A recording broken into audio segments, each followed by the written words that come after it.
students. We're going to start with grade 5's presentation, and their topic is Hazrat Muslim bin Aqeel, and the presentation is a skit.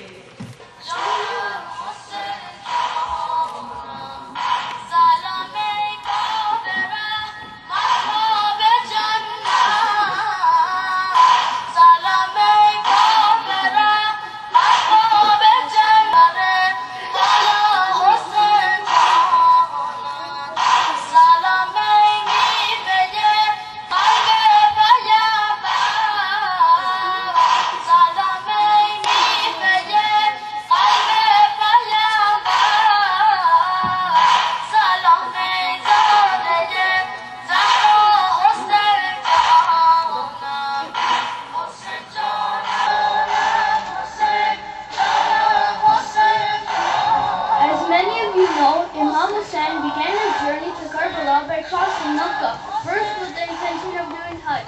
It is there where he received hundreds of letters from the people of Kufa, inviting Imam Hussain to come to their city to restore order and take over as the Khalif. Imam Hussain did not trust the Kufans because of their previous disloyalty to his brother and father, and decided to send his cousin and friend, Muslim bin Aqeel, to carefully assess the situation in Kufa to see if the people could be trusted to be loyal. He wrote a letter to the people of Kufa and gave it to Muslim bin Aqeel. In this letter, Hussain ibn Ali said, "I am sending my cousin and one of my most trusted ones from my family, Muslim ibn Aqeel, to report to me about your affairs. If his report agrees with what you have written, I will soon be with you. You must be clear of the fact that the Imam is the only one who follows the book of Allah and serves Allah in all affairs with justice, honesty, and truth." Hussain ibn Ali also said to Muslim ibn Aqeel, "Muslim, the whole world knows that you are one of the most bravest warriors. It is just possible that seeing you in Kufa, some people may think that our intention is to fight Yazid. Take your two sons, Muhammad and Ibrahim, with you. When they see you with such young children, they will know that our intentions are peaceful." According to reports, Muslim ibn Aqeel's sons were too young that they could not even tie up the buttons of their shirts. On reaching Kufa, more than 18,000 people appeared before Muslim ibn Aqeel and pledged their allegiance to Hussain ibn Ali as their Imam. Seeing this, Muslim ibn Aqeel reported to Hussain ibn Ali that he should proceed to Kufa as the situation is okay.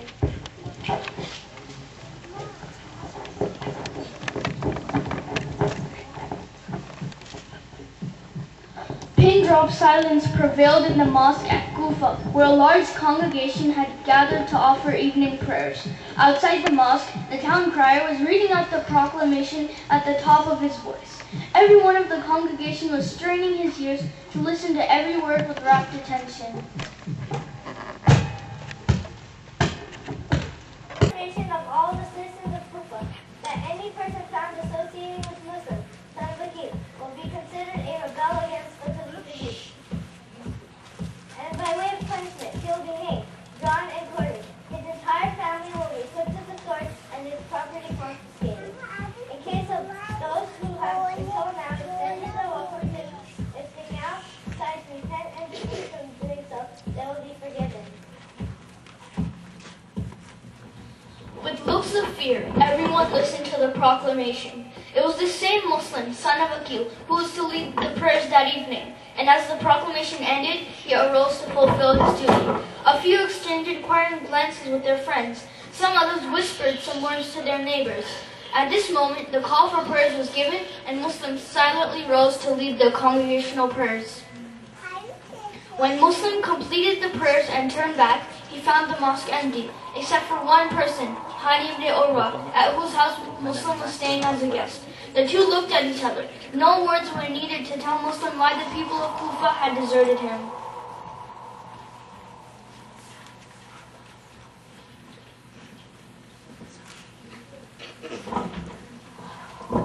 "Oh, honey, the people of Kufa who had so precisely asked Mahmud Hussain to come over to Kufa and take up responsibilities of leadership are now become scared on by hearing the proclamation by Ubaidullah, are now scared out their wits. These are the people who have betrayed my uncle Ali, commander of the faithful one, in the time of tribulations. These are the people who have betrayed him, deserting my cousin Hussain, son of Ali, in the hour of need." I'm not dismayed at the fate that awaits me, because a fighting death is the heritage of my family. I'm only sad at the thought that I completed confidence in these people and wrote to my cousin Mullah Hussain to come over to Kufa to become their moral, mental, spiritual leader and to save them from sinking into the moral degradation. Oh, honey, how I wish I had not been hasty about judging these people. At least there is one man with me, you, oh, honey, who can really help me. If you could only send a message to my Mullah Hussain about the treasury of people of Kufa. Muslim, my respected guest, I know what is in your mind. If God enables me to leave this cursed town in time, I shall rush immediately to warn our Master Hussain to turn back. Muslim, my duty towards you as your host demands that I remain here to shed the last drop of my blood in your defense. But I know you would like me to attend the higher duty, which we both owe to our Mullah, Hussain ibn Ali. There is hardly time to be lost, and so I bid you farewell. Fi aman Allah, my dear friend. May Allah protect you and your innocent sons from the fury of these treacherous fiends. There are different traditions that narrate whether Hani returned to his home and helped the sons of Muslim bin Aqeel escape, and then was captured himself and killed. Another tradition narrate that Hani was called to the court of Ibn Ziyad, was jailed, and eventually killed. However, in both cases, Hani was never able to leave the city of Kufa, which by this time had been sealed by the army of Ibn Ziyad. And eventually, Hani and the sons of Muslim were taken captive and killed. Muslim ibn Aqeel had a feeling that Hani might not be able to succeed in warning Imam Hussain not to come to Kufa, and he was quite confused as he sat in the mosque and worried about the situation after Hani had left. Merciful Allah, spare me for a while so that I can send a warning to my Imam.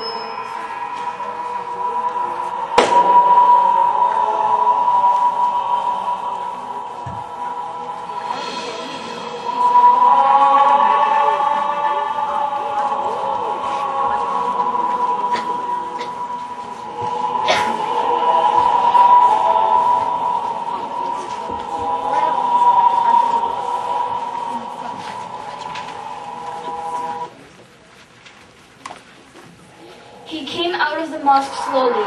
He did not know which way to turn. He only knew that the whole town had turned hostile to him. As soon as he stepped out of the mosque, he saw groups of people collecting here and there, looking at Muslim suspiciously and engaged in an animated conversation.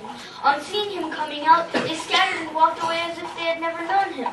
Muslim realized that they were one and all mortally afraid of what Ubaydullah would do to them if they stood by him. Now he saw how difficult it was for him to find a single person who could fulfill his purpose. Where was he to look for such a man? With a heavy heart, Muslim was now trudging the narrow bylanes of Kufa. The sun was fast descending, and the dark, narrow bylanes of Kufa becoming darker every moment. He covered his head with the hood of his gown so he could avoid anyone identifying him. Muslim was walking on and on, aimlessly. The deserted cobbled pavements were echoing his footsteps. The only other sound to be heard was of the horses' hooves, as the soldiers were patrolling the streets and searching for him in all the nooks and corners. While walking aimlessly, he was furiously thinking how to find someone who could carry his message to Imam Hussain. Soon, darkness descended on the whole town. As curfew had been imposed by the orders of the governor, not a soul was venturing out.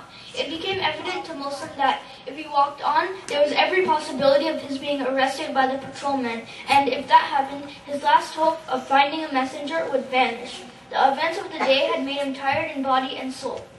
He sat on the doorstep of a house, hesitating whether to knock at the door and ask for water. While he was still wavering, he heard the opening of the door, which he was leaning against.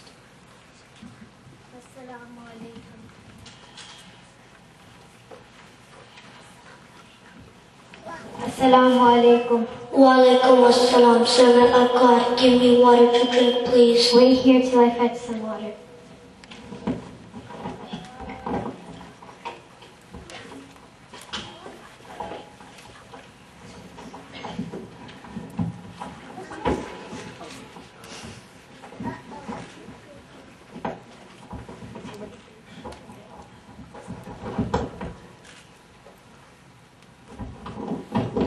My son, why do you not return to your house?